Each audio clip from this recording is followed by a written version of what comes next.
The smell of turpentine and hope had lived in Maya Chen's studio apartment for 3 years, seeping into the walls like prayers whispered in the dark.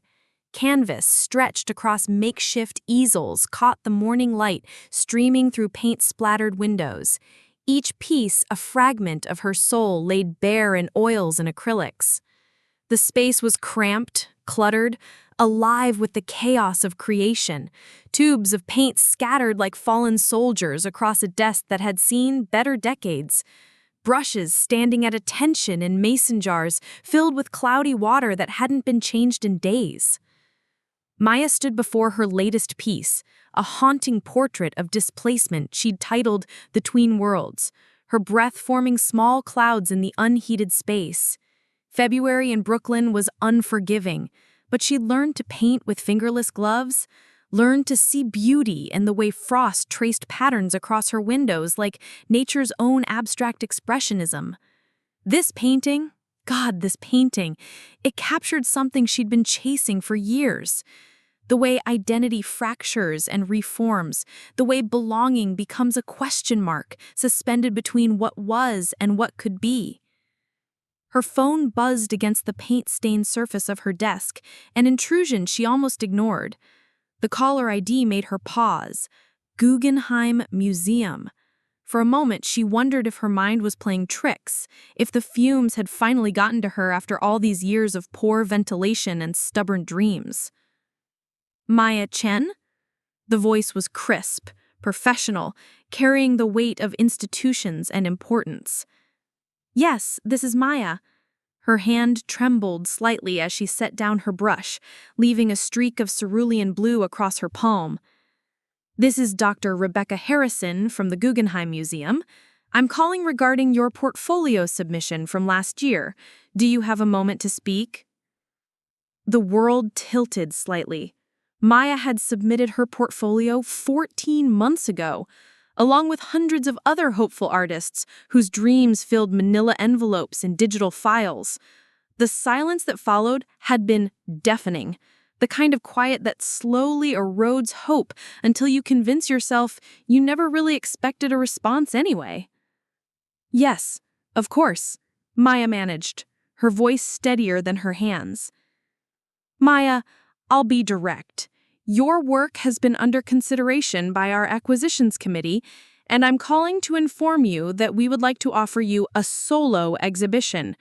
The proposed exhibition would run for 6 months with a budget allocation of $5 million for promotion, installation, and acquisition of select pieces for our permanent collection. The words hit Maya like physical things, each one landing with the weight of years spent believing this call would never come. $5 million. Solo exhibition. Guggenheim. The phrases spun in her mind like prayer wheels, each revolution revealing new facets of impossibility made real. I'm sorry, could you repeat that? Maya sank into the folding chair she'd rescued from a curb 3 summers ago, its metal frame groaning under the sudden shift of weight and disbelief. Dr. Harrison's laugh was warm, understanding. We know it's a lot to process.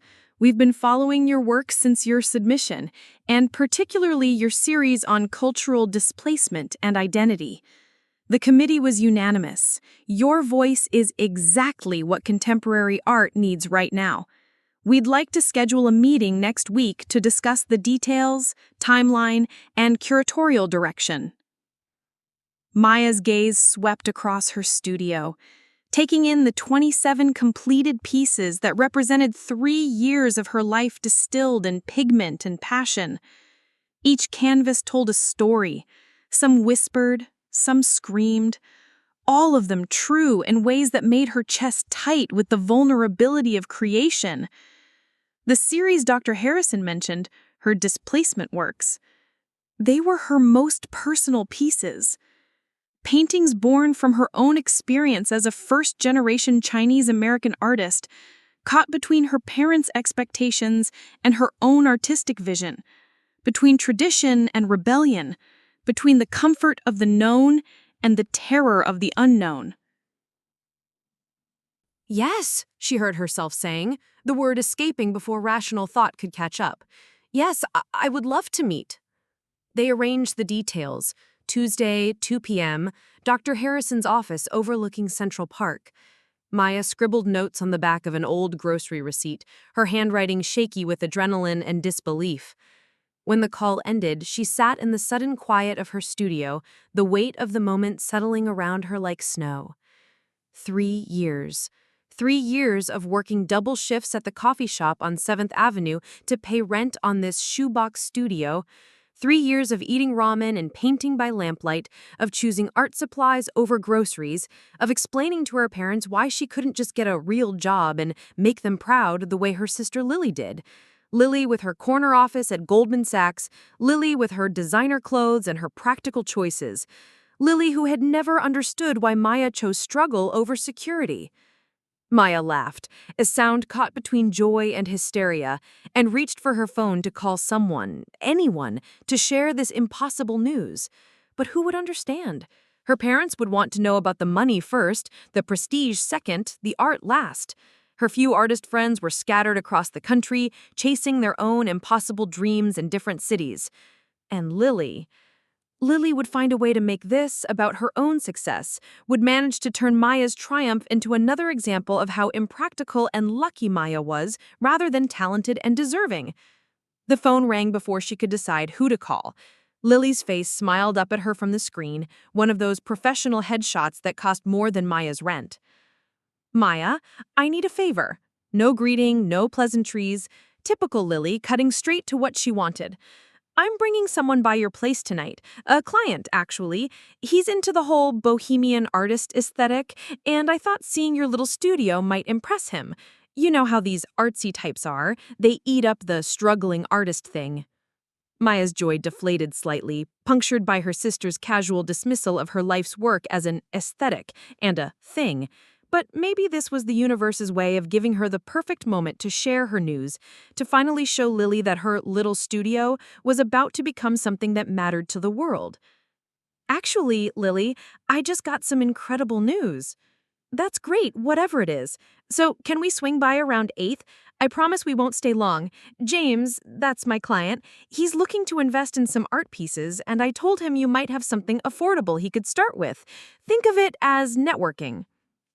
Lily, listen to me. The Guggenheim just called. They want to give me a solo exhibition with a $5 million budget. The silence stretched long enough for Maya to check if the call had dropped. Maya, that's amazing.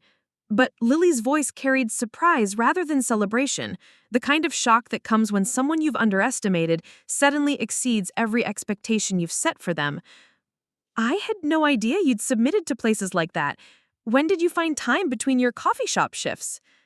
Even in congratulations, Lily managed to remind Maya of her day job, of the practical realities that had shaped their different paths. But Maya refused to let her sister's surprise dim the brightness of this moment. I've been working toward this for years, Lily. This is everything I've dreamed of. Right, of course. Well, that's really something. Lily's voice shifted back to business mode. So, about tonight. Tonight's fine. I'd actually love to tell you more about the exhibition when you come over. We should celebrate. After they hung up, Maya stood in the center of her studio, surrounded by the work that had just changed her life. The afternoon light had shifted, casting new shadows across familiar canvases, and she saw her art differently now. Not as the desperate creations of a struggling artist, but as the foundation of something magnificent about to unfold. She walked to her portfolio case, a battered leather thing she'd bought at a thrift store when she first moved to the city. Inside, carefully protected by acid-free tissue paper, were photographs of every piece in her displacement series, along with artist statements and exhibition history. Tomorrow, she would need to start preparing for her meeting with Dr. Harrison. She would need to think about which pieces to include, how to present her artistic vision, how to step into the role of a Guggenheim artist. But tonight, she would share this moment with her sister. Despite Lily's tendency to diminish Maya's choices, they were family, blood, And surely even Lily would understand the magnitude of what had just happened. Surely this news would bridge the gap that had grown between them over the years, built from different values and diverging paths. Maya began tidying her studio, moving canvases to better showcase the depth of her work. She wanted Lily's client to see what real art looked like, wanted to demonstrate that her little studio was actually the birthplace of something extraordinary. The irony wasn't lost on her. For years, she'd been the family disappointment, the dreamer who chose uncertainty over security. Now, in one phone call, everything had shifted. As evening approached and the Brooklyn skyline began to twinkle with lights from 1,000 other dreams, Maya Chen stood, surrounded by her life's work, no longer a struggling artist, but a Guggenheim artist. No longer a dreamer, but someone whose dreams were about to come magnificently, impossibly true. She had no idea that in 3 hours, everything would change again. That the portfolio case sitting so carefully on her desk would become the center of a destruction she couldn't imagine. That the celebration she planned would turn into a loss so profound it would test everything she believed about family, forgiveness, and the true value of art. But for now, in the golden hour light of her paint-stained studio, Maya Chen was simply, purely, radiantly happy. The hours between the Guggenheim call and Lily's arrival stretched like taffy, sweet with anticipation but pulled thin by Maya's restless energy. She couldn't sit still, couldn't focus on painting, couldn't do anything but pace the narrow path between her easels while her mind spun with possibilities. $5 million. The number felt abstract, enormous, like trying to comprehend the distance between stars. Maya had grown up understanding money as something that disappeared faster than it arrived. Her parents, Wei and Linda Chen, immigrated from Taiwan when Maya was 3 and Lily was 5, carrying dreams wrapped in determination and sacrifice. Her father worked double shifts at an electronics repair shop in Chinatown while studying English at night. Her mother cleaned office buildings before dawn and took in sewing work that kept her bent over a machine until her eyes burned. Every dollar was counted twice, every expense weighed against survival. Art is luxury, her mother had said when Maya announced her intention to study fine arts instead of business or medicine. Luxury is for people who already have everything they need. The conversation had happened in their cramped Queens apartment, surrounded by the smell of jasmine rice and the sound of her father's soldering iron in the back room. Maya remembered how her mother's hands never stopped moving, even while they talked, folding laundry with mechanical precision. But Maya had seen something in her parents' sacrifice that they perhaps didn't recognize in themselves. The way her father arranged his tools with unconscious artistry, each wrench and screwdriver positioned with aesthetic consideration beyond mere function. The way her mother's needle created patterns in fabric that transformed the ordinary into something beautiful, even when she was just hemming someone else's pants. They were artists who had never been allowed to name themselves as such, creators whose creativity had been channeled into survival. Lily had understood the family economics differently. She saw their parents struggle and decided to end it through her own success, to earn enough money to lift the entire family out of uncertainty. While Maya was in art school painting self-portraits that explored cultural identity, Lily was at Columbia studying finance and networking with the children of people who collected art rather than created it. "You think you're honoring them by staying poor?" Lily had asked during one of their rare, honest conversations. 2 years ago, over dim sum in a restaurant their parents couldn't afford. "They worked themselves to the bone so we could have choices they never had. And you're choosing struggle?" Maya had tried to explain that some things couldn't be measured in dollars, that her art was her way of giving voice to experiences like their parents' journey, like her own navigation between cultures. But Lily's face had remained skeptical, kind but unconvinced, and Maya had realized that success in their family was defined by security, not self-expression. Now, as Maya arranged her studio for the evening's visit, she wondered if the Guggenheim exhibition would finally translate her artistic vision into language her family could understand. $5 million was impossible to dismiss as impractical dreaming. This was validation on terms even Lily would have to respect. Maya's phone buzzed with a text from her best friend from art school, Elena, who had moved to Los Angeles to work as a gallery coordinator. "How's the hustle today?" Elena always asked, their code for checking in on each other's artistic survival. Maya typed back, "Guggenheim called. Solo exhibition. 5 million budget." Her phone rang immediately. "Are you fucking kidding me right now?"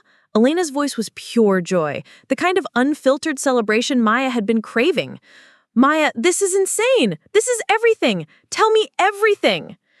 For 20 minutes, Maya relived the call, describing Dr. Harrison's professional warmth, the surreal moment of hearing her own work discussed as worthy of the Guggenheim's walls, the meeting scheduled for Tuesday that would make everything official. "I can't believe it," Elena kept saying. "I mean, I can, because your work is incredible, but Maya, do you know what this means?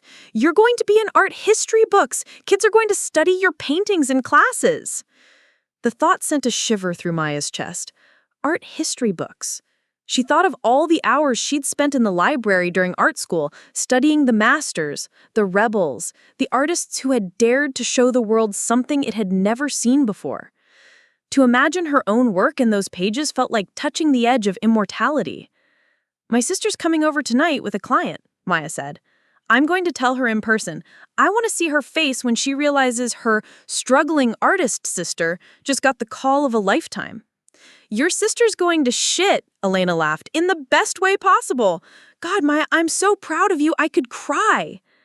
After they hung up, Maya stood in front of her displacement series, really looking at the paintings that had just changed her life. 7 large canvases, each one exploring a different facet of existing between worlds. There was Departure, showing a woman's face split between traditional Chinese features and Western makeup, her expression caught between grief and hope. Language Barrier depicted hands gesturing in space, reaching toward words that floated just out of grasp, some in Mandarin, others in English, none quite connecting. But it was Between Worlds that Maya considered her masterpiece, the painting she'd finished just that morning. A young girl stood in a doorway, one foot in a room filled with ancestral portraits and red lanterns, the other foot crossing into a space of abstract possibility, rendered in blues and silvers. The girl's face was turned toward the viewer, her expression asking the eternal question of the immigrant child, "Where do I belong?" Maya had painted that girl's face looking into a mirror, had spent months getting the eyes right, the way they held both determination and uncertainty. She'd used her grandmother's photograph as reference for some of the ancestral portraits in the background, had painted each red lantern with brushstrokes that mimicked traditional Chinese calligraphy, had layered the colors in the abstract space with techniques learned from studying Jackson Pollock and Helen Frankenthaler. The painting was autobiography disguised as art, which Maya supposed was redundant. All her work was autobiography, the story of her particular journey through the universal experience of finding one's place in the world. At 7:30, Maya showered and changed into her one good dress, a simple black thing she'd bought for art exhibition openings and job interviews. She pinned her hair up, put on lipstick, tried to look like someone whose life had just transformed. In the mirror, she saw her mother's cheekbones, her father's determined chin, but her eyes were entirely her own, artist's eyes that saw color and light and meaning in everything. Lily arrived at 8 sharp, because Lily was never late. She wore a charcoal wool coat that probably cost more than Maya's monthly rent, and her smile was perfectly applied, like everything else about her appearance. Behind her stood a man in his 40s with silver hair and expensive shoes, the kind of person Maya had learned to recognize at gallery openings, someone who collected art the way other people collected stocks. "Maya, this is James Whitmore," Lily said, stepping into the studio with the careful movements of someone afraid to get paint on her coat. "James, my sister Maya, the artist I told you about." James extended his hand with the confidence of someone accustomed to being the most important person in any room. "Delighted to meet you, Maya. Lily tells me you create some fascinating work." Maya shook his hand, noting how his eyes were already scanning her studio, cataloging and evaluating. She wondered what he saw, promise or poverty, art or desperation. Would you like some wine? Maya offered. I have a bottle I've been saving for a special occasion. That would be lovely, James said, moving toward her displacement series with the focused attention of a predator. These are quite powerful. Very authentic. Maya winced slightly at the word. Authentic was art world code that made her uncomfortable, as if her experience as a Chinese-American artist was primarily valuable for its exotic otherness, rather than its universal humanity. As she opened the wine, a bottle of Cabernet Elena had given her for her birthday, Maya watched James examine her paintings. He paused longest in front of Between Worlds, his head tilted in the way people looked at art they were trying to understand rather than feel. This one particularly speaks to me. The cultural tension, the immigrant narrative, very marketable right now. Marketable.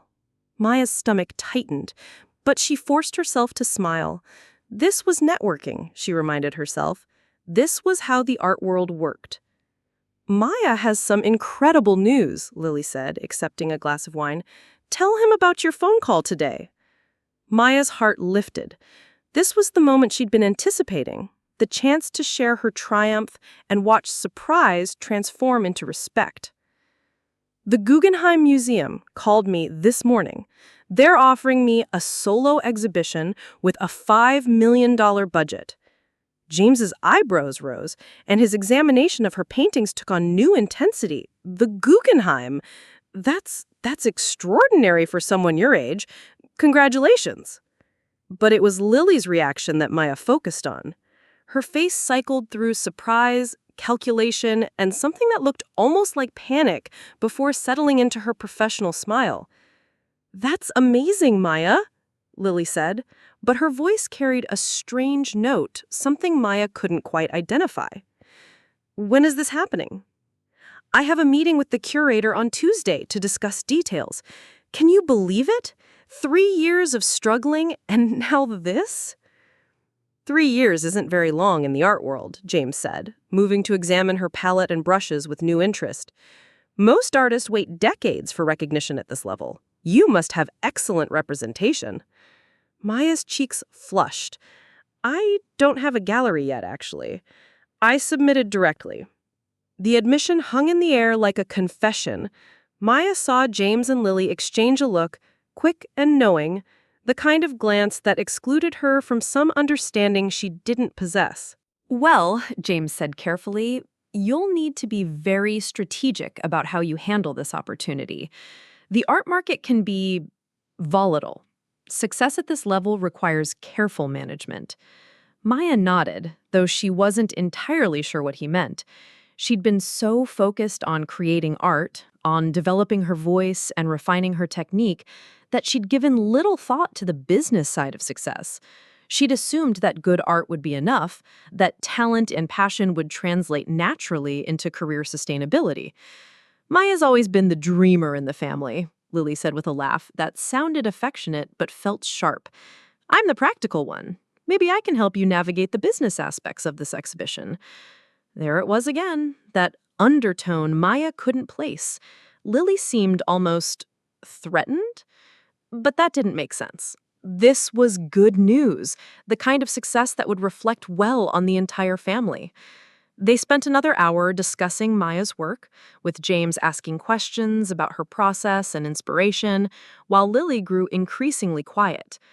Maya found herself talking more animatedly than she had in months, explaining the symbolism in her displacement series, describing the techniques she'd developed for layering cultural references, sharing the stories behind each painting. Your work has a very specific point of view, James said as they prepared to leave. That's valuable. In today's market, collectors want authenticity, want to feel they're buying into a narrative that's both personal and universal. After they left, Maya stood alone in her studio, wine glass in hand, trying to process the evening. James had seemed genuinely impressed by her work, had even asked for her contact information and mentioned potential private collectors who might be interested in pieces from the series. But Lily had grown more distant as the evening progressed, her responses becoming monosyllabic, her smile increasingly forced. Maya told herself she was imagining things, that Lily was probably just processing the news, adjusting to the idea that her impractical sister was about to become more successful than she'd ever anticipated. It would take time for Lily to understand that Maya's choices hadn't been irresponsible after all, that struggle had been preparation rather than failure. But as Maya cleaned up the wine glasses and prepared for bed, she couldn't shake the feeling that something had shifted during the evening, that some balance in her relationship with Lily had been disturbed in ways she didn't yet understand. She fell asleep surrounded by her paintings in the studio that had been her sanctuary for 3 years, having no idea that tomorrow would bring a destruction so complete it would force her to redefine everything she thought she knew about family, about forgiveness, and about the true cost of pursuing dreams in a world that often punished those who dared to reach beyond the safety of the expected. Maya woke on Saturday morning to the sound of her phone buzzing incessantly on the nightstand. The studio apartment was bathed in that particular quality of light that comes after a snowfall, soft and muffled and clean. She'd fallen asleep on her futon surrounded by art books, her laptop open to the Guggenheim's website where she'd spent hours after Lily and James left, reading about past exhibitions, studying the virtual tours of the spiral galleries where her work would soon hang. The caller ID showed her mother's number, and Maya smiled as she answered, anticipating the chance to share her incredible news with someone who would understand its magnitude, even if Linda Chen's first questions would inevitably be about money and practicality. "Maya, your sister told me about your phone call yesterday." Her mother's voice carried that particular tone Maya had learned to recognize over the years. Pride wrapped in worry, joy tempered by a lifetime of expecting disappointment. "A museum wants to show your paintings?" "The Guggenheim, Ma. It's one of the most famous museums in the world. They want to give me a solo exhibition with a $5 million budget." Maya heard her mother's sharp intake of breath, then the sound of rapid Mandarin as Linda Chen spoke to someone in the background, Maya's father probably, sharing the news in their first language, the language of their private celebrations and private fears. $5 million? Her mother's voice returned to English, careful and precise. "Maya, this is very much money. You are sure this is real? No one is trying to trick you." The question stung, though Maya understood its source. Her parents had navigated immigration by assuming the worst until proven otherwise, by expecting promises to dissolve and opportunities to reveal hidden costs. But it still hurt that her mother's first instinct was suspicion rather than celebration. "It's real, Ma. I'm meeting with the curator on Tuesday, Dr. Rebecca Harrison from the Guggenheim Museum." Maya pulled up the museum's website on her laptop, finding Dr. Harrison's professional biography. She's been with the museum for 15 years, has curated exhibitions for artists you've heard of. This is legitimate. "Your father wants to speak with you." Wei Chen's voice was quieter than his wife's, weighted with the kind of emotion he rarely allowed himself to express directly. "Maya, your mother tells me someone wants to pay $5 million for your paintings?" "Not exactly, Ba. The museum is offering me an exhibition, a chance to show my work to the world. The $5 million is their budget for the entire project, including promotion and possibly acquiring some pieces for their permanent collection." Maya heard her father processing this information, translating it into terms that made sense within his framework of work and reward. Wei Chen had spent decades fixing other people's broken electronics, understanding value through function and durability. Art existed in a different economy, one he'd never quite learned to navigate. "This means you can quit the coffee shop job?" he asked finally. Maya laughed, tears pricking her eyes at the practical love underlying the question. "Yes, Ba, this means I can quit the coffee shop job." "Good. You are too smart to serve coffee to people who don't appreciate what they have." They talked for 20 more minutes, her parents asking careful questions about contracts and timelines and what Maya would need to prepare. By the time they hung up, Maya felt buoyant with their cautious joy, their growing understanding that their daughter's impractical dreams had somehow transformed into something they could recognize as success. She spent the morning researching everything she could about Guggenheim exhibitions, studying the careers of artists who had shown there, trying to understand what this opportunity might mean for her future. The magnitude of it all felt surreal. One phone call had changed everything, had validated years of struggle and self-doubt, had proved that her artistic vision possessed value beyond her own understanding. Around noon, as Maya sat cross-legged on her floor, surrounded by art books and printouts, sketching preliminary ideas for how her displacement series might be arranged in the Guggenheim Spiral Gallery, her phone rang again. Lily's name appeared on the screen, and Maya answered with genuine warmth, ready to share more details about the exhibition now that she'd had time to process the news herself. "Maya, we need to talk."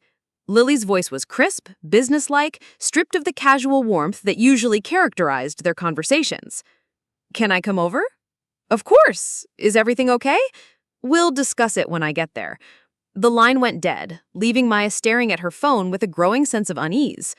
Lily's tone had been wrong, formal in a way that suggested this visit wasn't social. Maya tried to think of what could have changed since last night, what could have transformed her sister's surprised but supportive reaction into something that sounded almost hostile. Maya spent the 20 minutes before Lily's arrival tidying her studio, not out of vanity, but from nervous energy that needed an outlet. She moved paintings, straightened brushes, tried to arrange her space in a way that would remind Lily of the years of work and dedication that had led to this moment. When Lily arrived, she was dressed differently than she had been the night before. Gone was the expensive wool coat and professional attire. Instead, she wore jeans and a sweater Maya recognized from their mother's closet, clothes that suggested this conversation was about family rather than business. "I've been thinking about your news all night," Lily said without preamble, settling into the folding chair Maya kept for visitors. "And I need to ask you something directly. Are you absolutely certain this phone call was legitimate?" Maya felt her stomach drop. "What do you mean?" "I mean, did you verify that Dr. Rebecca Harrison actually works for the Guggenheim? Did you call the museum's main number and ask to be transferred to her office? Did you confirm that the number you received the call from actually belongs to the museum?" The questions hit Maya like accusations, each one suggesting a level of naivety that made her cheeks burn. "Lily, why would you think someone would fake something like this?" "Because $5 million, Maya.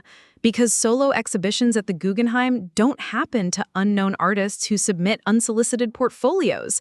Because the art world doesn't work that way." Lily's words carried the authority of someone who had spent years navigating elite institutions, who understood how power and opportunity actually flowed in professional circles. Maya felt something cold settling in her chest.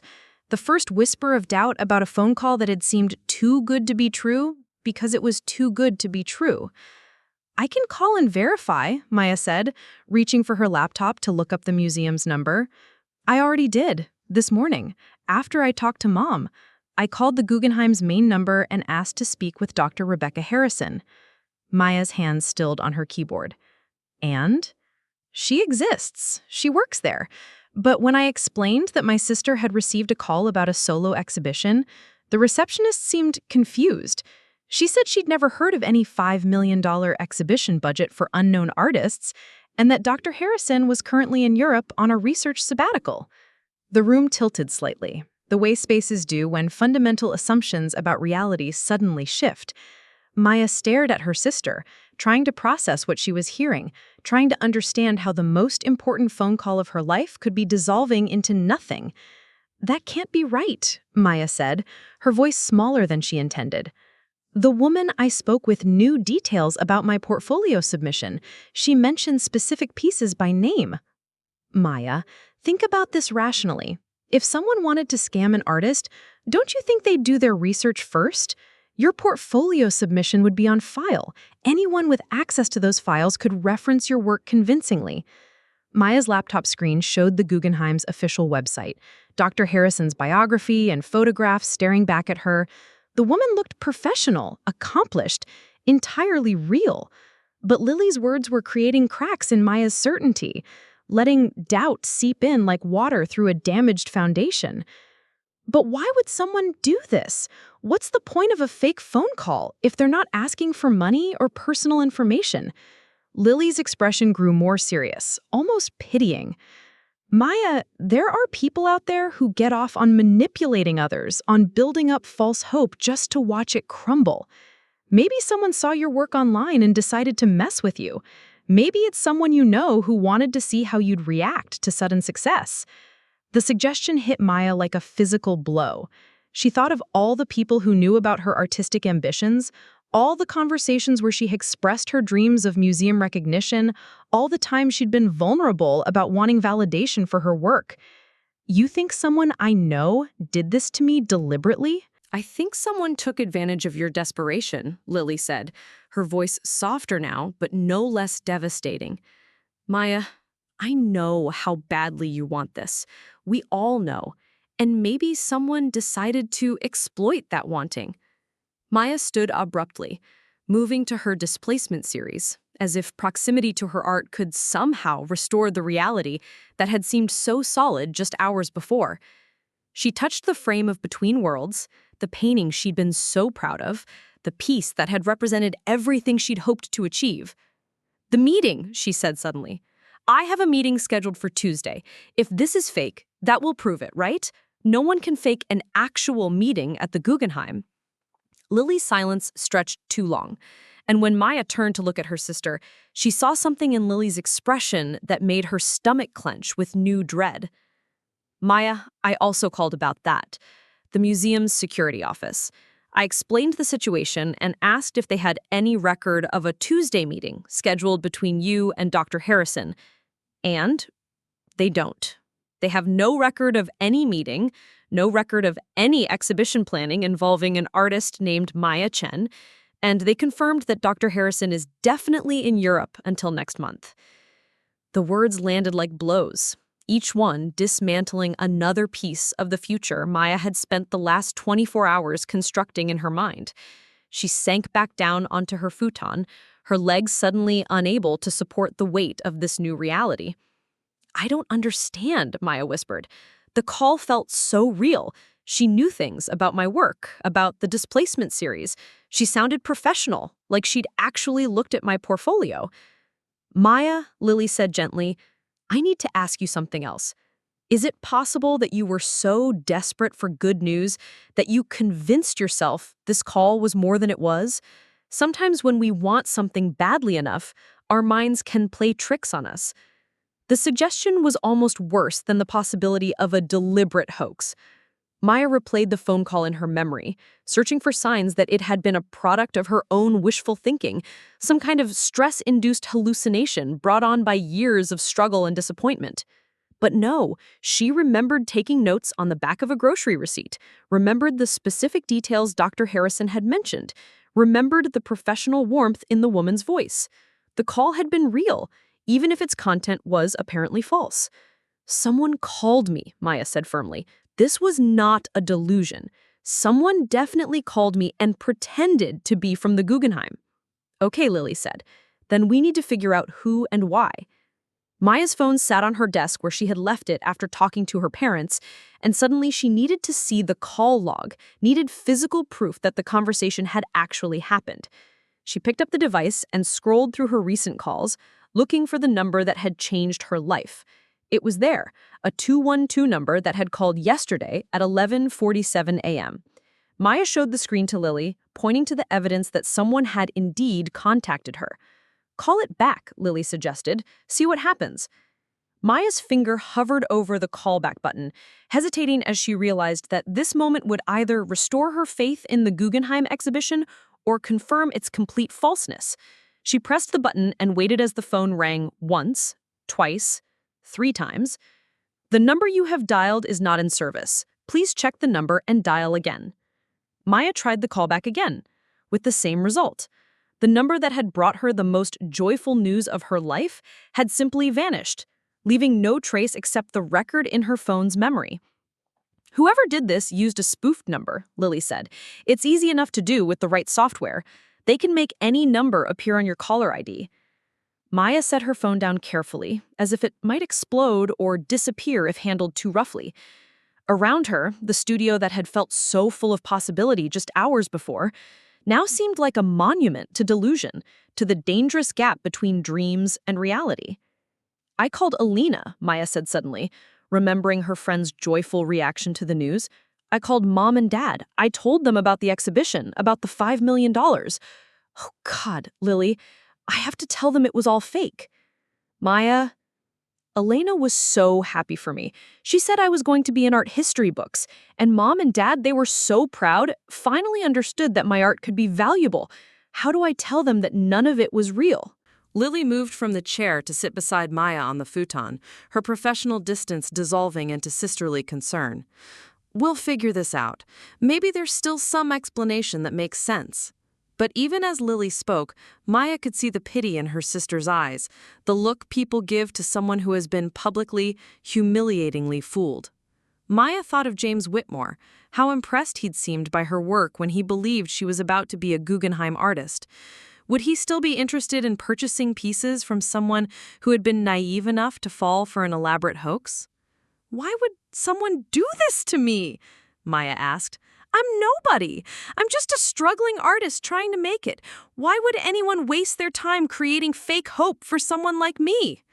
Lily was quiet for a long moment, and when she spoke, her voice carried a strange note Maya couldn't identify. Maybe it wasn't about you specifically. Maybe it was just random cruelty. But something in Lily's tone made Maya look at her sister more carefully. Lily's eyes were focused on her hands, and her professional composure seemed strained in a way that suggested she was hiding something. "Lily, is there something you're not telling me?" "What do you mean?"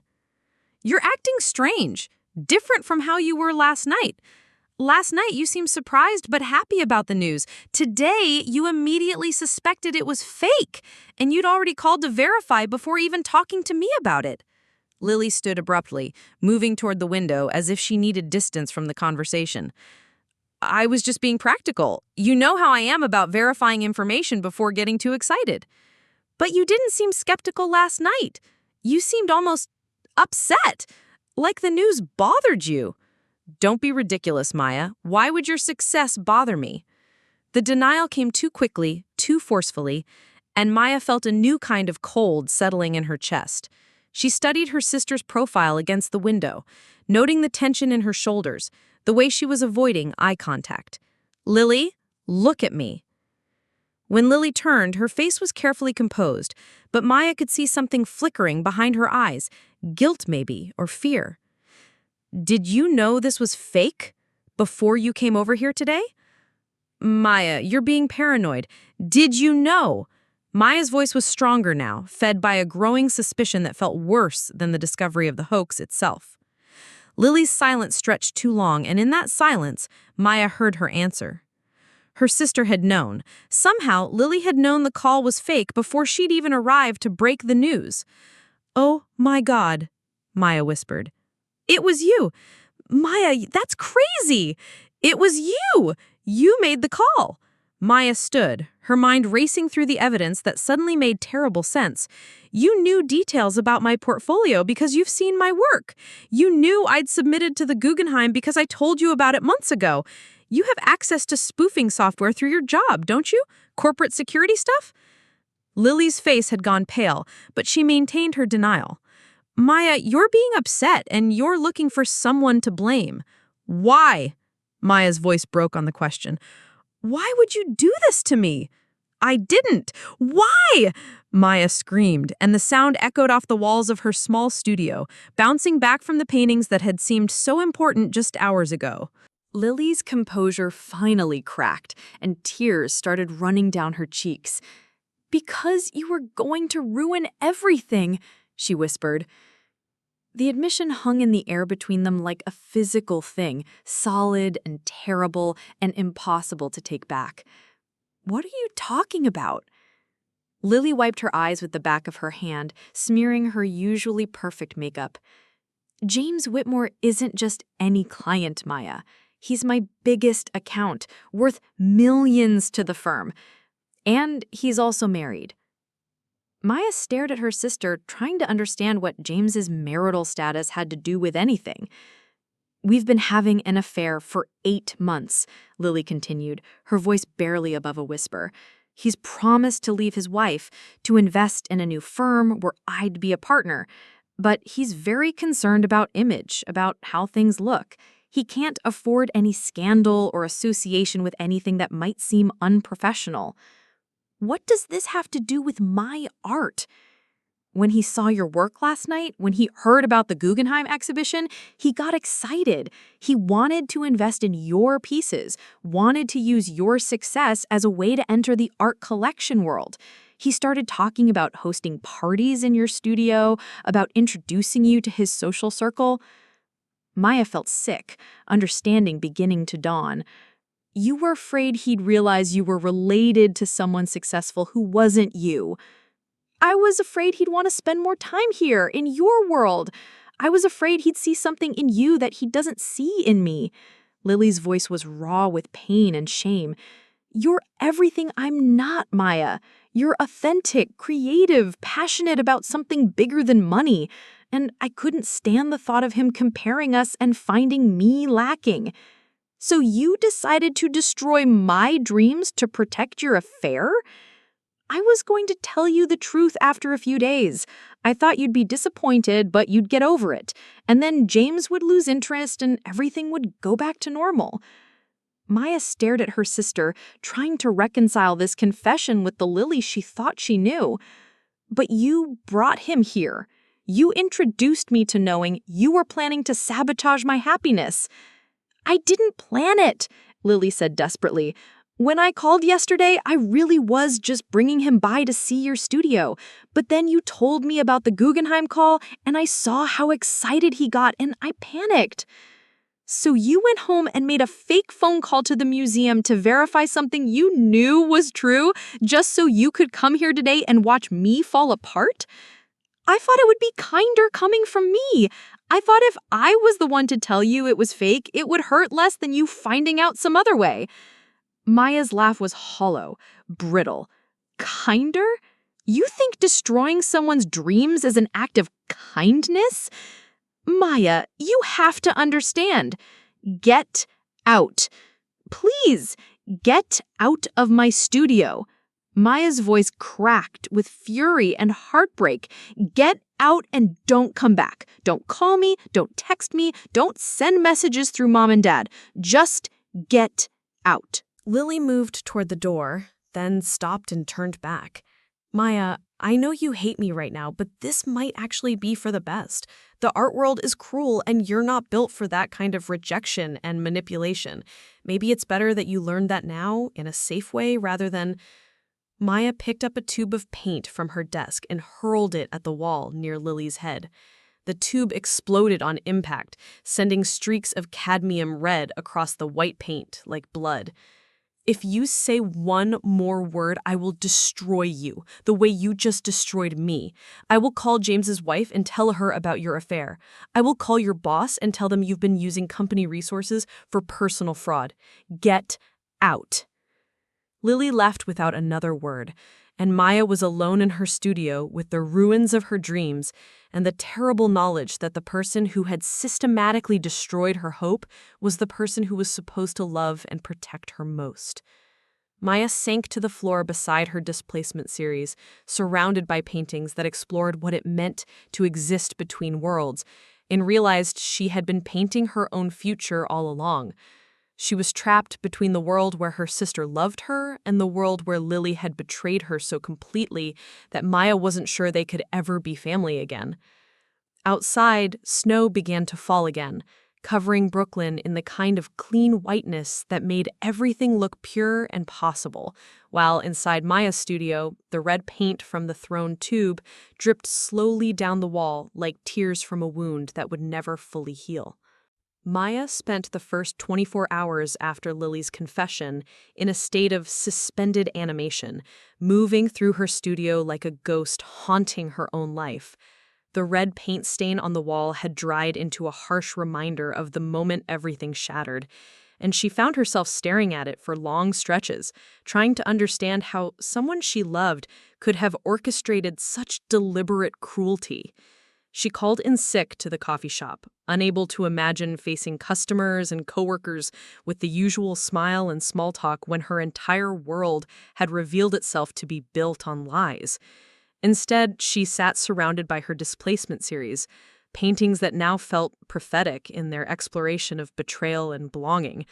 The irony wasn't lost on her. She had been painting about the pain of existing between worlds, and now she found herself trapped between the sister she had loved and the stranger who had destroyed her dreams. Elena called 3 times, but Maya couldn't bring herself to answer. How do you tell your best friend that the incredible news you shared was not only false, but deliberately fabricated by your own sister? The shame felt almost worse than the grief, the humiliation of having been so thoroughly fooled by someone who knew exactly how to exploit her deepest hopes. On Sunday evening, as Brooklyn settled into the quiet melancholy of weekend's end, Maya's phone rang with a number she didn't recognize. Her first instinct was to ignore it. She'd had enough of mysterious phone calls to last a lifetime. But something made her answer. Perhaps the desperate hope that this might somehow be the real Dr. Harrison calling to explain that there had been some terrible misunderstanding. Maya Chen? The voice was unfamiliar, older, with a slight accent Maya couldn't place. Yes, this is Maya. My name is Dr. Elena Vasquez. I'm the director of the Contemporary Arts Foundation in Manhattan. I hope you don't mind my calling on a Sunday evening, but I've just spent the weekend reviewing your portfolio, and I simply couldn't wait until Monday to reach out. Maya's stomach dropped. Not again. She couldn't endure another elaborate hoax, couldn't survive having her hopes rebuilt just to watch them crumble again. I'm sorry, but I'm not interested in whatever this is, Maya said, her voice flat with exhaustion. I'm sorry? I'm not sure I understand. Ms. Chen, I'm calling because James Whitmore shared your portfolio with me yesterday. He attended one of our fundraising galas Friday night and couldn't stop talking about your displacement series. He showed me photographs of your work on his phone, and I knew immediately that I needed to see the actual paintings. Maya gripped her phone tighter. James Whitmore. The name connected this call to Friday night, to the last moment when her life had made sense. But this had to be another trick, another layer to whatever game was being played with her emotions. How do I know you're real? Maya asked bluntly. There was a pause, and when Dr. Vasquez spoke again, her voice carried genuine confusion. I'm not sure what you mean. Would you like me to give you our foundation's main number so you can call back and verify that I work here?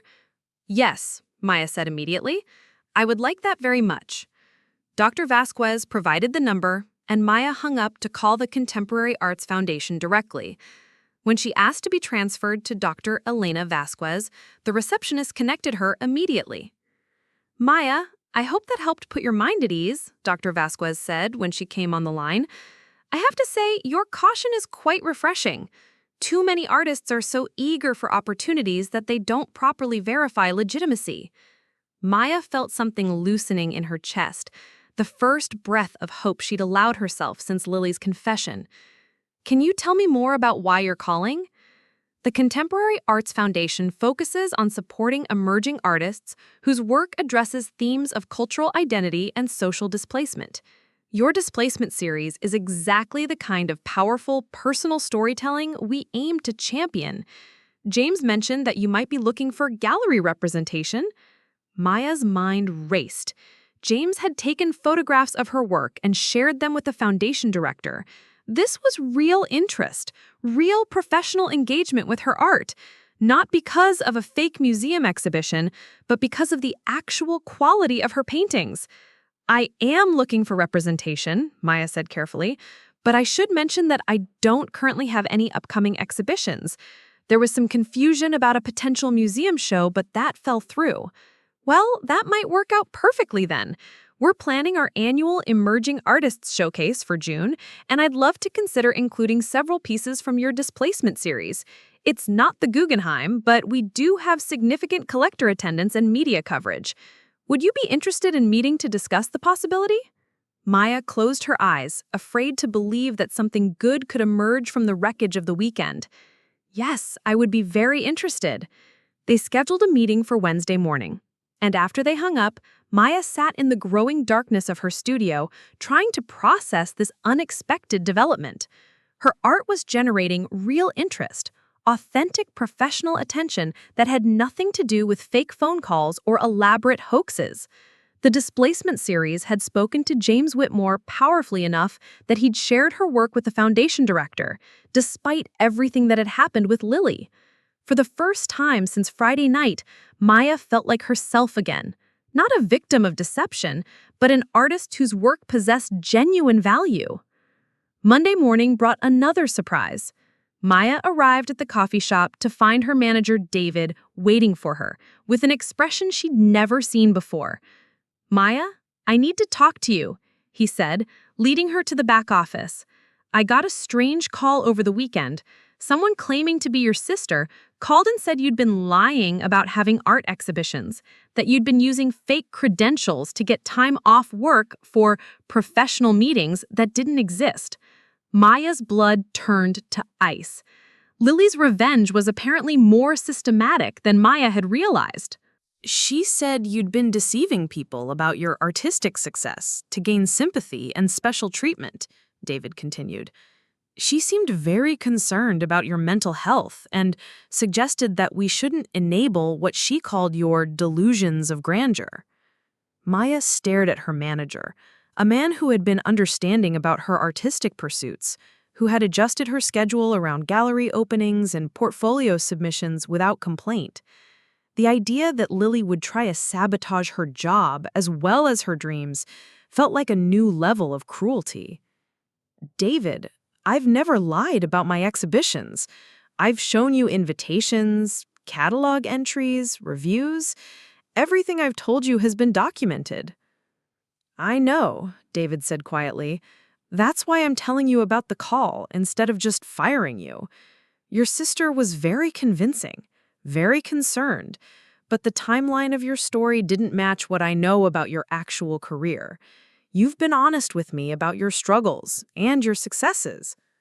Maya sank into the chair across from David's desk, overwhelmed by Lily's systematic attempt to destroy not just her hopes, but her reputation and livelihood as well. "She's angry with me," Maya said simply. "Family stuff. I didn't realize she'd try to damage my job." "Well, she did. And Maya, I have to ask, is there anything else I should know? Any other calls I might receive? Because I can't have this kind of drama affecting the workplace." Maya thought about everything Lily knew about her life, her friends, her professional contacts, her artistic network. How many people might Lily contact in her apparent mission to destroy Maya's credibility? "I don't know," Maya admitted. "I hope not, but I honestly don't know how far she'll take this."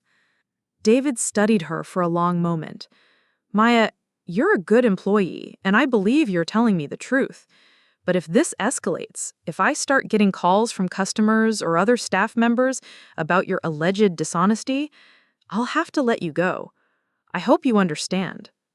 Maya nodded, though understanding and accepting were different things. She worked her shift in a haze of anxiety, wondering what other aspects of her life Maya Lily might target next. Her phone rang during her lunch break. Elena's name appeared on the screen, and Maya answered with trepidation. "Maya, what the hell is going on? I just got a call from someone claiming to be your sister. She said you'd been making up stories about art exhibitions and museum calls, that you'd been having some kind of breakdown and creating elaborate fantasies about your career success." Maya closed her eyes, leaning against the brick wall behind the coffee shop. "Elena, it's complicated. There was a fake call about a Guggenheim exhibition, but..." "Wait, the Guggenheim thing was fake? Maya, you seemed so happy, so convinced it was real." Maya couldn't bring herself to tell Elena the whole truth, couldn't admit that Lily had orchestrated the deception herself. The shame was too deep, the betrayal too personal to share, even with her closest friend. "That's awful, Maya.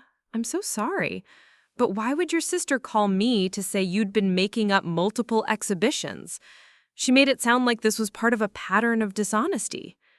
"Because she's trying to destroy my credibility," Maya said, the words tasting bitter. "We had a fight about the fake call, and now she's apparently contacting everyone I know to paint me as delusional. That's seriously fucked up. What kind of person does that to their own sister? Maya didn't have an answer. She was still trying to understand how the person who had shared a childhood with her, who had been her closest family member besides their parents, could have transformed into someone capable of such systematic cruelty. Maya, for what it's worth, I know you. I know your work and your integrity. Anyone who calls me with stories about you being dishonest will get an earful about what a talented, authentic person you are.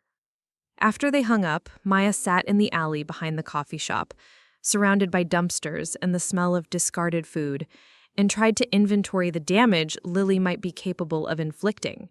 Her job was threatened. Her closest friend had been contacted with lies about her mental state. What else might Lily target in her apparent campaign to destroy Maya's life? The answer came Tuesday morning in the form of an email from Dr. Elena Vasquez. Dear Maya, I'm writing to follow up on our conversation Sunday evening. I received a concerning phone call yesterday from someone identifying herself as your sister. She suggested that you have been experiencing mental health difficulties and may have misrepresented your artistic background. While I don't typically give credence to such calls, she was quite specific about recent incidents involving false claims about museum exhibitions. Given the serious nature of these allegations, I think it would be prudent to postpone our meeting until these matters can be clarified. Please don't hesitate to reach out if you'd like to discuss this situation further.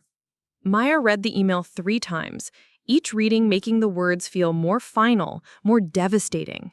The legitimate opportunity that had emerged from the wreckage of the Guggenheim hoax had now been poisoned by Lily's lies. Dr. Vasquez's professional tone couldn't quite hide her discomfort with the situation, her reluctance to associate her foundation with an artist whose own family questioned her honesty. Maya called the foundation immediately, hoping to explain the situation, to salvage the opportunity that represented her only remaining hope for professional validation.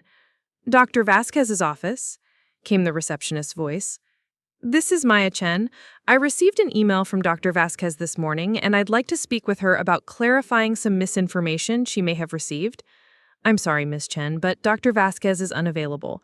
She asked me to tell you that the foundation will not be moving forward with any potential collaboration at this time. The line went dead, leaving Maya staring at her phone in the silence of her studio. Lily had successfully destroyed not just the fake opportunity, but the real one as well. The displacement series that had generated genuine professional interest was now tainted by association with deception and mental instability. Maya spent Tuesday afternoon walking through Brooklyn, trying to understand the magnitude of what had happened to her life in the span of 4 days. On Friday, she had been a struggling but hopeful artist on the verge of her biggest breakthrough. By Tuesday, she was unemployed, professionally discredited, and estranged from her sister, with her artistic future in ruins. She found herself in Prospect Park, sitting on a bench near the lake where she used to come to sketch when she first moved to Brooklyn. The water was gray and choppy, reflecting the overcast sky in fragments that reminded her of broken mirrors. She thought about the girl in her painting Between Worlds, standing in the doorway between the known and the unknown, and realized she had never truly understood what that threshold felt like until now. Her phone buzzed with a text from her mother. Maya, Lily called and said you two had a fight. She seemed very upset. What happened? Family is most important thing. You girls need to work this out. Maya stared at the message, wondering how to explain to her mother that Lily hadn't just caused a fight, but had systematically destroyed Maya's career and reputation out of jealousy and fear. How do you tell your parents that one daughter had betrayed the other so completely that forgiveness seemed impossible? She typed and deleted several responses, finally settling on, I need some time to think, Ma. Please don't ask me to talk to Lily right now. Linda Chen's response came immediately. Maya, whatever happened, she is your sister. Sisters forgive each other. This is how family works. But Maya wasn't sure her mother was right. Some betrayals cut so deep they severed the bonds that held families together. Some wounds were too infected with lies and deliberate cruelty to heal cleanly. As evening approached and the park began to empty, Maya walked home through streets that felt different now, charged with the energy of a life that had been fundamentally altered. She passed gallery windows displaying art by artists she'd never heard of, and wondered if any of them had family members who supported their dreams instead of sabotaging them. Back in her studio, surrounded by the displacement series that had caused so much chaos, Maya made a decision. She couldn't control what Lily had done or continued to do, couldn't repair the professional damage that had already been inflicted, but she could control how she responded, how she chose to move forward from this point. She opened her laptop and began typing an email to James Whitmore. If he had been genuine in his interest in her work, if he really had shared her portfolio with Dr. Vasquez because he believed in its value, then perhaps he deserved to know the truth about what had happened. Perhaps he could help her understand how to rebuild from the wreckage Lily had created. Dear Mr. Whitmore, I wanted to thank you for sharing my work with Dr. Elena Vasquez at the Contemporary Arts Foundation. Unfortunately, due to some family complications, that opportunity has become unavailable. I'm writing to let you know that despite these setbacks, I remain committed to my art and to finding ways to share my work with people who appreciate its message. If you are still interested in discussing my displacement series, I would welcome the chance to meet with you again. Maya paused before hitting send, wondering if she was making another mistake, trusting another person who might disappoint her. But sitting in her studio, surrounded by paintings that had survived everything Lily had thrown at them, Maya realized that hope was not something she could choose to abandon. It was built into her nature as an artist, essential to her ability to create meaning from chaos. She sent the email and settled in to wait, not for salvation or redemption, but for the next chapter of a story that was still being written, one brushstroke at a time. Outside her window, Brooklyn hummed with the energy of millions of other dreams being pursued and abandoned and reclaimed. And Maya Chen understood that she was not alone in her struggle to create something beautiful and true in a world that often rewarded neither beauty nor truth. The red paint stain on her wall had darkened over the past few days, becoming less like blood and more like a badge of survival, proof that she had endured the worst betrayal she could imagine and was still standing, still creating, still hoping for the recognition that her art, and she herself, deserved. Section 5. Legacy and Resolution. James Whitmore's response came faster than Maya had dared to hope. His email arrived Wednesday morning as she sat nursing her third cup of coffee, staring at canvases that seemed to mock her with their optimism about cultural understanding and human connection. Maya, he had written, I was disturbed to hear about the difficulties you've experienced. I suspect there's more to this story than what's being shared publicly. Would you be available to meet this afternoon? I have a proposition that might interest you, regardless of what has transpired with other opportunities. Maya read the email several times, searching for hidden meanings or signs of manipulation. After everything that had happened with Lily, trust felt like a luxury she couldn't afford. But James's message was straightforward, professional, devoid of the emotional manipulation that had characterized her sister's recent communications. They met at a coffee shop in Soho, neutral territory where Maya could escape quickly if the meeting turned uncomfortable. James arrived precisely on time, dressed in the same expensive casual style she remembered from Friday night, but his expression was more serious than she'd seen before. Maya, I want to be direct with you, he said after they'd ordered. I received a call from someone claiming to be your sister. She painted a picture of you as unstable, dishonest about your professional achievements, possibly delusional about your artistic success. Maya's stomach clenched, but she forced herself to maintain eye contact. And what did you think of that call?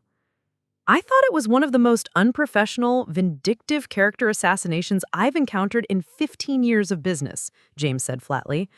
The person who called me was so determined to destroy your credibility that she revealed more about her own character than yours. Maya felt something inside her chest loosen for the first time in days.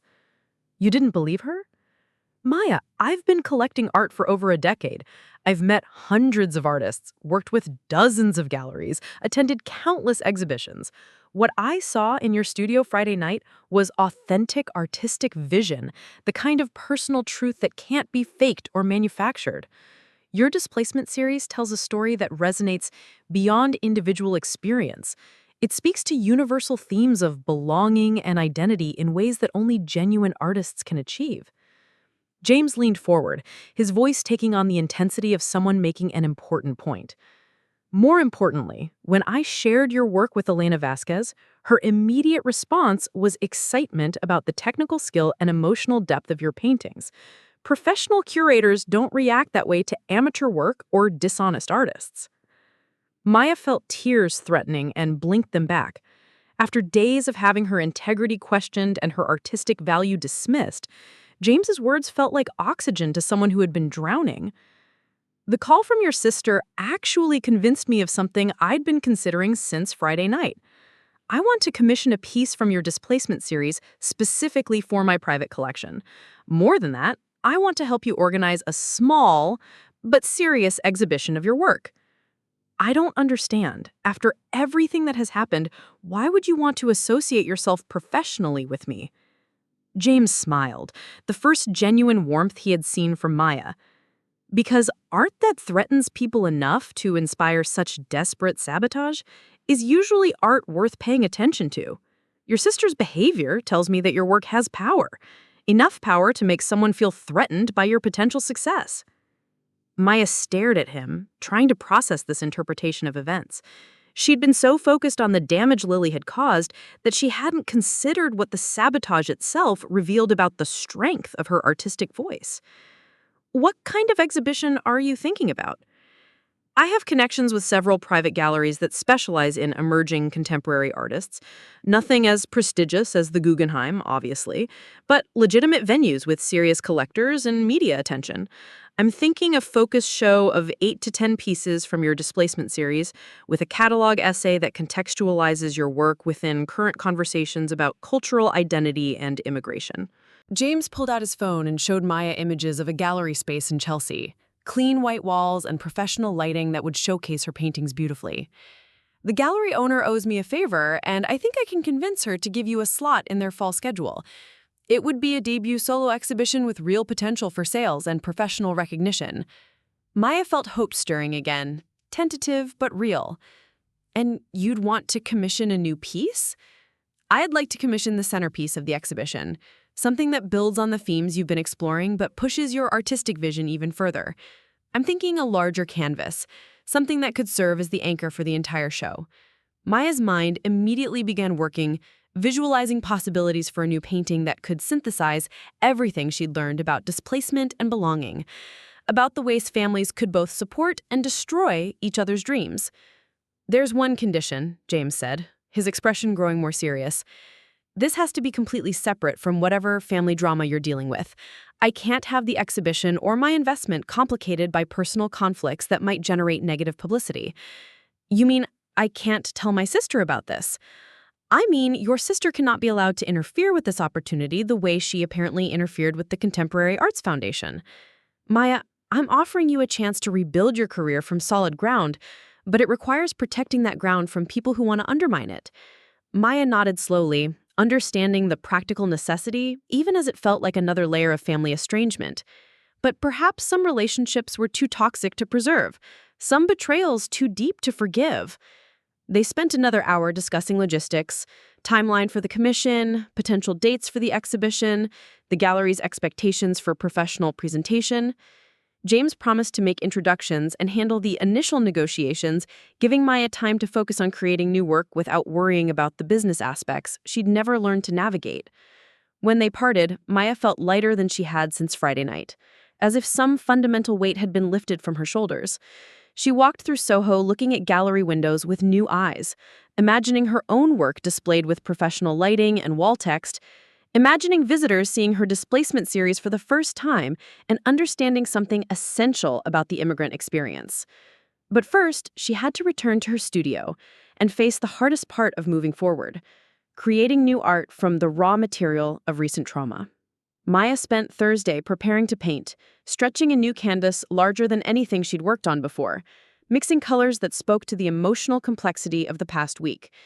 She'd decided to call the new piece Inheritance, exploring the idea that families pass down both gifts and wounds, that the same relationships that nurture artistic vision can also threaten to destroy it.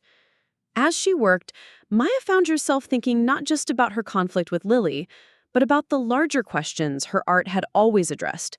What did it mean to be caught between worlds when one of those worlds was your own family? How do you maintain authentic self-expression when the people closest to you see that authenticity as a threat? The painting began to take shape as a triptych of sorts. 3 connected panels that could be read as a single narrative, or 3 separate moments. The left panel showed a young girl receiving brushes and paints from older hands, the gift of artistic possibility passed down through generations. The center panel depicted that same girl as a young woman, her art displayed but partially hidden by shadows cast by figures just outside the frame, the way family expectations could obscure individual achievement. The right panel showed the woman alone with her art, the shadows gone, but the space around her empty, suggesting both freedom and isolation. Maya worked for 12 hours straight, losing herself in the rhythm of brush against canvas, in the way colors could carry emotional weight that words couldn't express. This was why she'd chosen art over more practical pursuits, for moments like this when the act of creation felt like the most essential form of communication, when making something beautiful felt like the most important work she could do in the world. On Friday morning, her phone rang with her mother's number. "Maya, you need to come home for dinner Sunday," Linda Chen said without preamble. "Your father and I are tired of you girls fighting. Lily is coming, and you will come too, and we will work this out like a family." Maya had been dreading this conversation, knowing her parents would eventually insist on family reconciliation regardless of the circumstances that had caused the rift. "Ma, this isn't something that can be fixed over dinner. What Lily did, I don't care what Lily did. I don't care what you did. You are sisters. You are family. Family finds a way to forgive." Maya thought about trying to explain the magnitude of Lily's betrayal, the systematic way her sister had tried to destroy not just Maya's dreams, but her professional reputation and mental health credibility. But she knew her mother's framework for understanding family conflict didn't include space for betrayals this deep. "Ma, I can't sit at the same table with her right now. I'm not ready." "Maya, your sister is suffering too. She calls me crying, says she made a mistake, but you won't let her apologize. She says she was trying to protect you from disappointment." Maya almost laughed at the reframing, at Lily's ability to present deliberate sabotage as misguided protection. But she heard the genuine distress in her mother's voice and realized that forcing their parents to choose sides would only create more family pain. "I'll think about it, but I can't promise anything." That afternoon, Maya received an unexpected visitor. The intercom buzzed, and when she answered, she heard Lily's voice, tentative and small. "Maya, please, I need to talk to you. I'm downstairs." Maya stared at the intercom, weighing the cost of confrontation against the cost of avoidance. Part of her wanted to ignore Lily entirely, to let her sister stand on the sidewalk as long as she chose to wait. But another part, the part that had been raised to value family above individual grievances, couldn't quite bring herself to turn away completely. "5 minutes, Maya said, buzzing her up. Lily appeared at Maya's door looking terrible, red-eyed, disheveled, wearing the same clothes she'd had on during their last confrontation. She'd clearly been crying recently, and for a moment, Maya felt a flicker of the protective instinct that had characterized their relationship when they were children. Maya, I need you to know that I never intended for things to go this far, Lily said before Maya could speak. When I called your work and your friend, I was panicked and angry and not thinking clearly. Maya studied her sister's face, looking for signs of genuine remorse versus strategic manipulation. You destroyed my relationship with the Contemporary Arts Foundation. You tried to get me fired from my job. You called Elena to convince her I was mentally unstable. How is that not intentional? Because I kept thinking I could fix it. I thought if I could just make the Guggenheim thing go away quietly, everything would return to normal. But when you reacted so strongly, when you threatened to tell James's wife about our relationship, I felt like you were trying to destroy my life. So you decided to destroy mine first? Lily sank into the folding chair, her professional composure completely gone. Maya, I know what I did was wrong. I know I hurt you in ways that might be unforgivable, but I need you to understand that I was terrified. Of what? Of losing the only relationship that's ever made me feel like I mattered for something other than my professional achievements. James makes me feel beautiful, interesting, worth pursuing. And when I saw how excited he got about your art, when I realized he might prefer your authenticity to my success, I couldn't handle it.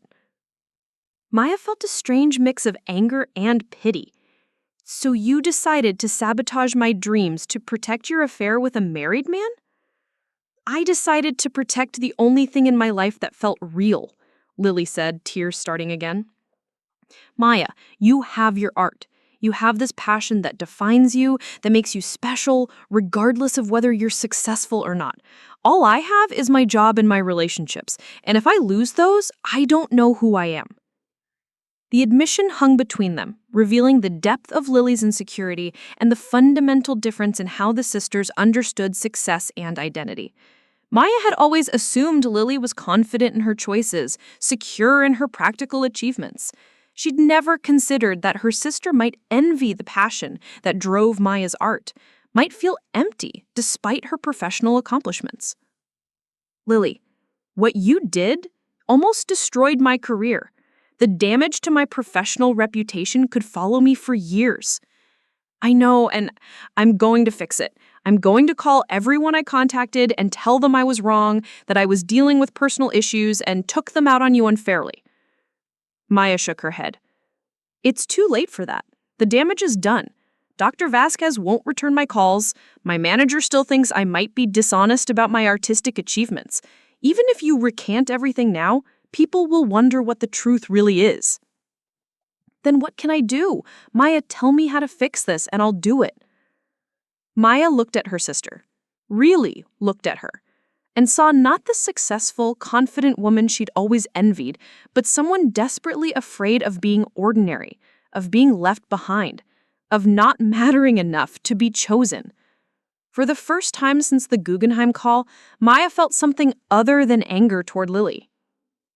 You can't fix it, Maya said quietly. What's done is done. But, Lily, you need to understand that this isn't about forgiveness or family obligation. You systematically tried to destroy my life because you were afraid of your own inadequacy. That's not something I can just get over because Mom wants us to have dinner together. So, what does that mean for us?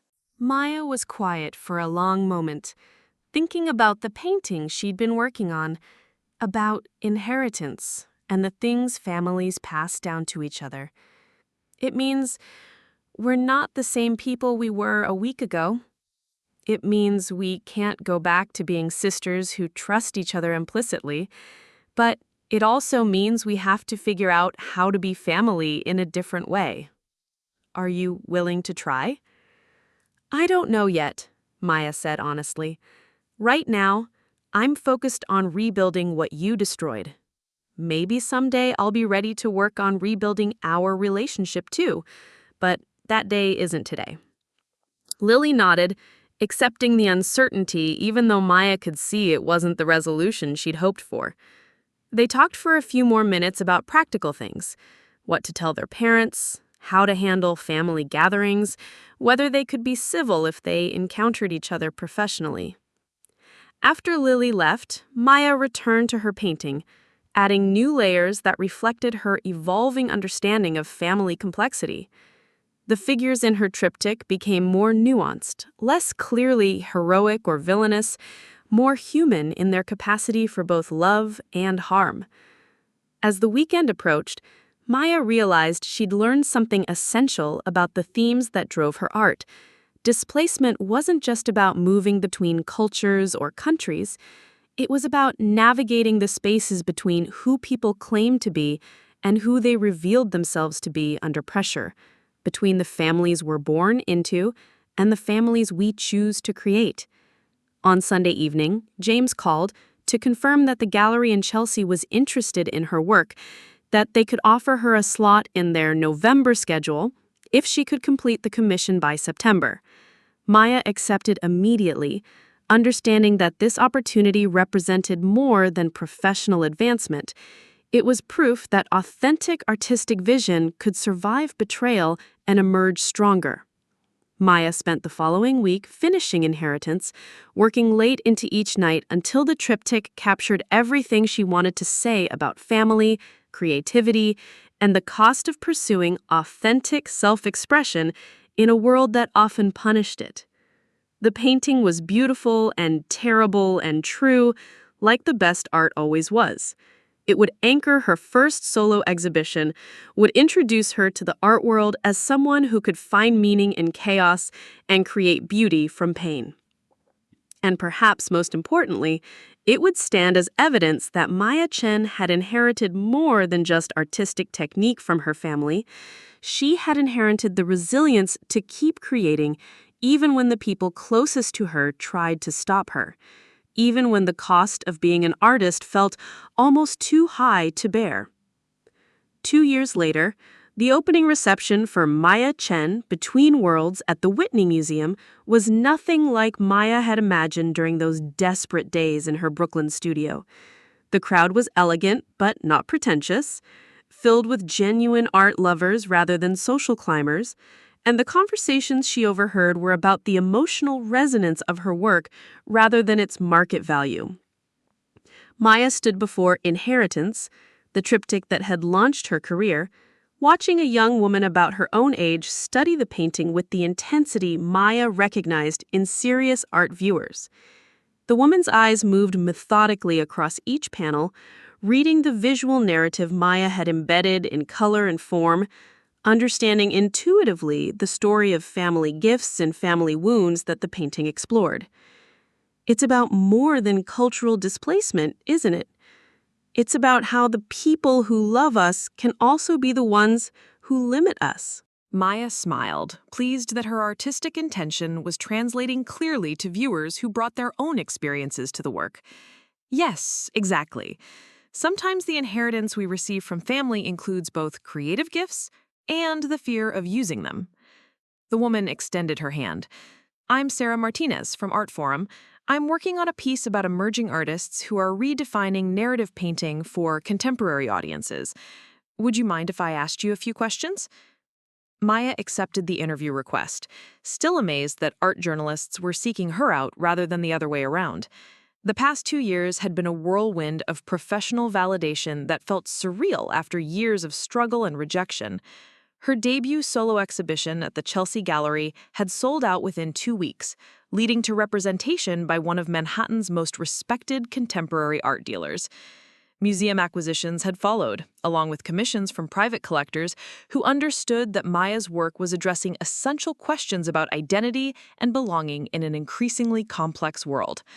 But perhaps more importantly, Maya had learned to navigate success without losing the authentic vision that had generated it in the first place.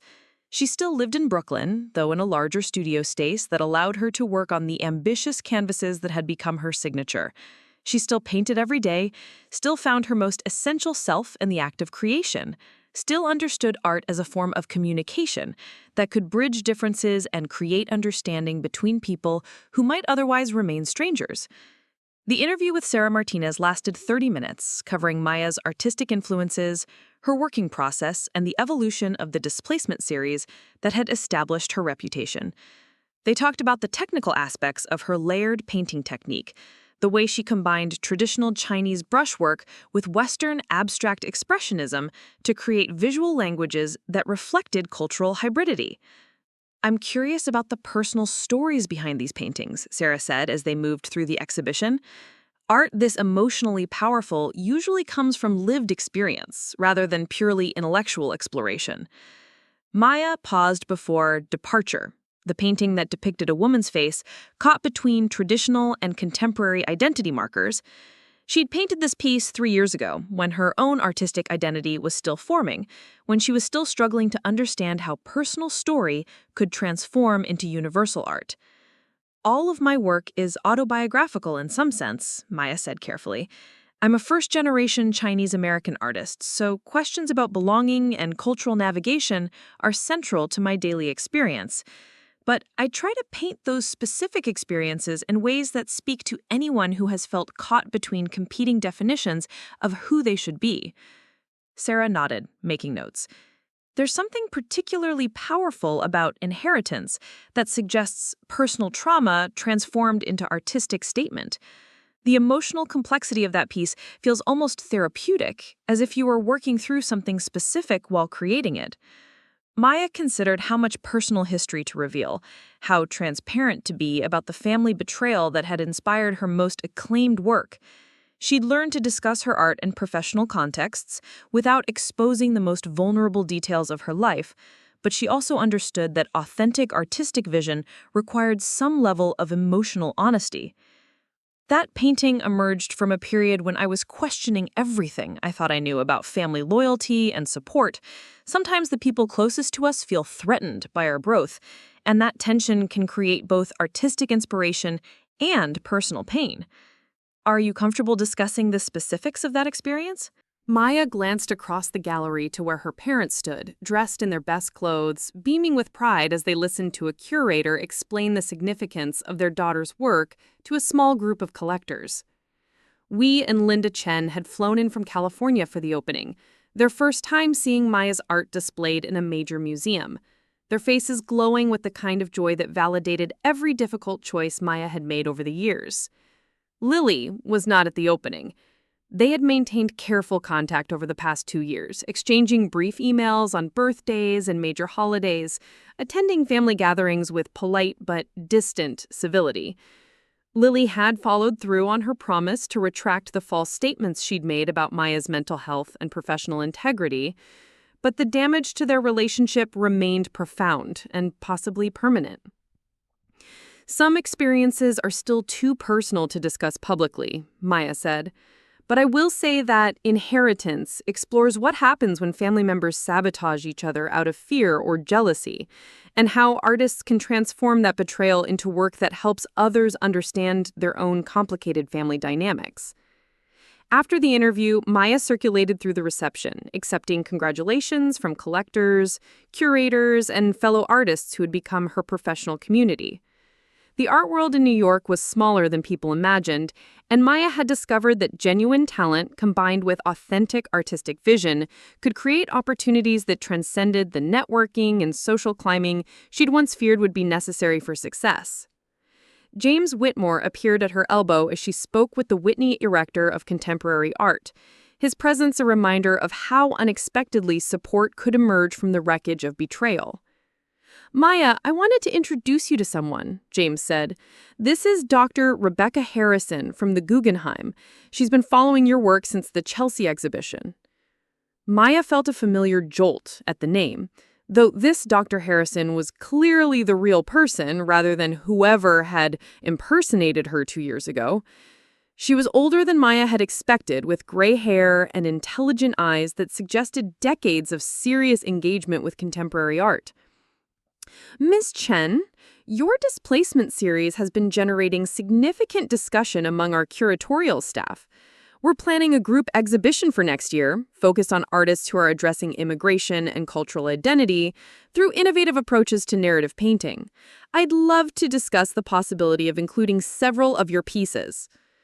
Maya accepted Dr. Harrison's business card, noting the irony that a legitimate Guggenheim opportunity was emerging just as she no longer needed it for validation. Success had given her the luxury of choosing collaborations based on artistic merit rather than desperate professional necessity. "I'd be honored to be part of such an exhibition," Maya said. "The themes you're exploring are central to my artistic practice."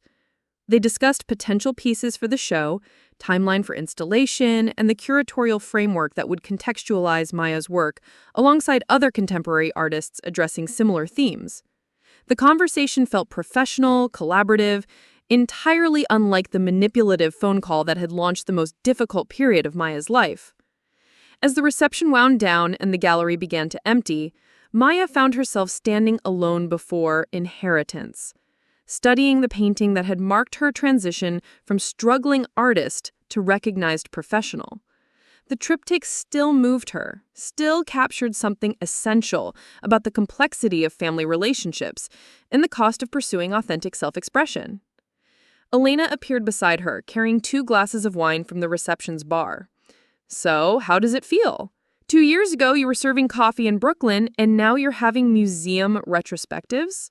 Maya smiled, remembering the desperation and hope that had characterized her life before Lily's betrayal forced her to rebuild everything from new foundations.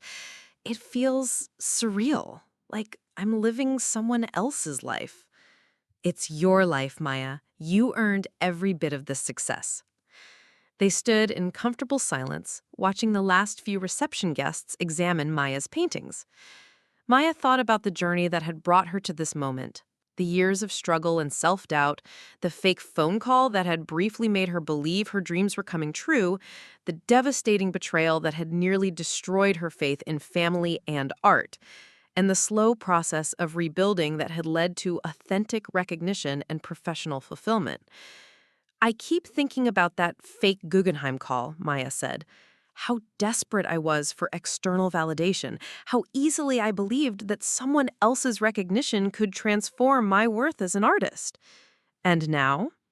Now, I understand that the validation has to come from the work itself, from knowing that I'm creating something authentic and meaningful, regardless of whether anyone else recognizes it. The museum exhibitions and collector interest are wonderful, but they're not what makes me an artist." Elena nodded, understanding the distinction between artistic identity and professional success that many emerging artists struggled to navigate. "What about your family situation? Any progress there?" Maya considered the question, thinking about the careful relationship she and Lily had constructed over the past 2 years. They exchanged cordial emails, appeared together at family gatherings without conflict, even occasionally discussed their respective careers with something approaching sisterly interest. But the easy intimacy they'd shared before Lily's betrayal had never returned, and Maya wasn't sure it ever would. "We're civil," Maya said finally. "Maybe even friendly, in a careful way. But the trust is gone, and I don't think that can be rebuilt. Some betrayals changed relationships permanently, even when both people want to move past them." "That must be hard for your parents." "It is. Mom keeps hoping we'll go back to being close, keeps planning family gatherings where she tries to recreate the dynamic we had before everything happened. But Lily and I both understand that we're different people now, that what happened revealed fundamental differences in our values and priorities."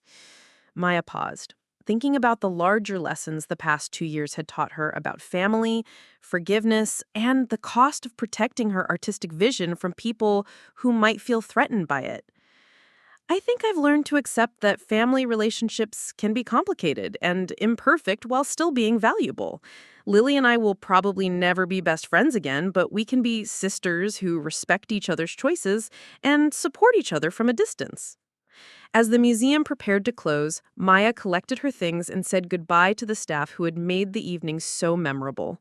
She walked through the galleries one more time, looking at her paintings in their professional setting, still amazed that her exploration of personal displacement had resonated with enough people to warrant a museum exhibition. Outside, New York hummed with its usual energy.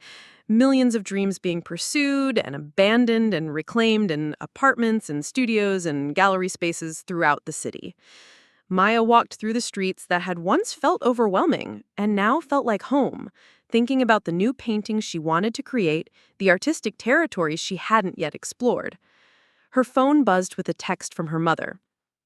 "Maya, we are so proud of you tonight. Your father cried when he saw your painting in the museum. You have made our family story important to the world." Maya smiled, understanding that her parents' pride represented a different kind of success than professional recognition. The knowledge that her artistic vision had helped them see their own immigration story as valuable and worth celebrating, rather than something to be overcome or forgotten. She thought about calling Lily to share the success of the evening, but then decided against it. Their relationship had found its own equilibrium, built on respect rather than intimacy, on shared family history rather than ongoing emotional support. It was a different kind of sisterhood than the one they'd had before, but it was sustainable and honest in ways their previous relationship had perhaps never been. Instead, Maya called her studio landlord to confirm that she could extend her lease for another year. She had collectors interested in commissioning new work, museums planning exhibitions that would showcase her artistic evolution, galleries competing to represent her newest pieces. But more importantly, she had stories she wanted to tell through paint, cultural experiences she wanted to explore through the visual language she'd spent years developing. The fake Guggenheim call that had launched the worst week of her life had also forced her to understand that authentic success couldn't be given or taken away by other people. It had to be built from the ground up, one honest brushstroke at a time. Maya took the subway back to Brooklyn, to the studio where she'd learned to transform personal pain into universal art, where she discovered that the displacement she'd been painting for years wasn't just about existing between cultures, but about navigating the spaces between who we are and who others expect us to be. As the train crossed the bridge from Manhattan to Brooklyn, Maya looked back at the city skyline and saw not just buildings and lights, but possibilities for new paintings, new explorations of the themes that had defined her artistic vision. She was no longer a struggling artist hoping for recognition. She was a recognized artist, committed to the lifelong work of using creativity to build understanding between people who might otherwise remain strangers to each other. The subway car was filled with late-night travelers, each person carrying their own stories of displacement and belonging, their own complicated relationships with family and dreams, and the cities that had become their homes. Maya looked around the car and saw potential subjects for future paintings, ways to expand her exploration of cultural identity beyond her own Chinese-American experience, to encompass the broader human experience of searching for home in a world that often demanded choosing between competing definitions of belonging. When she reached her stop, Maya walked through the quiet Brooklyn streets to her studio, where canvases waited for the stories she hadn't yet learned to tell. She had earned the right to call herself an artist, not through external validation, but through the daily practice of showing up to create meaning from chaos, beauty from pain, understanding from the raw material of lived experience. The red paint stain on her wall had faded over the past 2 years, becoming part of the studio's history rather than a reminder of betrayal. Maya had never painted over it, understanding that some marks were meant to remain as evidence of survival, proof that creativity could endure even the most devastating attempts to destroy it. As she prepared for bed in the studio that had become her sanctuary, Maya thought about the young woman who had answered a fake phone call 2 years ago, so desperate for recognition that she'd built an entire future around a stranger's lies. That woman had been naive, vulnerable, dangerously willing to trust anyone who promised her dreams were achievable. But that woman had also possessed something invaluable, the absolute commitment to her artistic vision that had allowed her to transform betrayal into art, professional devastation into authentic success, family trauma into universal truth. Maya Chen fell asleep surrounded by paintings that told the story of her journey from desperation to recognition, from betrayal to artistic maturity, from the daughter who had disappointed her family to the artist who had made their immigrant story important to the world. Outside her windows, Brooklyn settled into the quiet hours when artists worked by lamplight and dreams took shape in studios throughout the borough.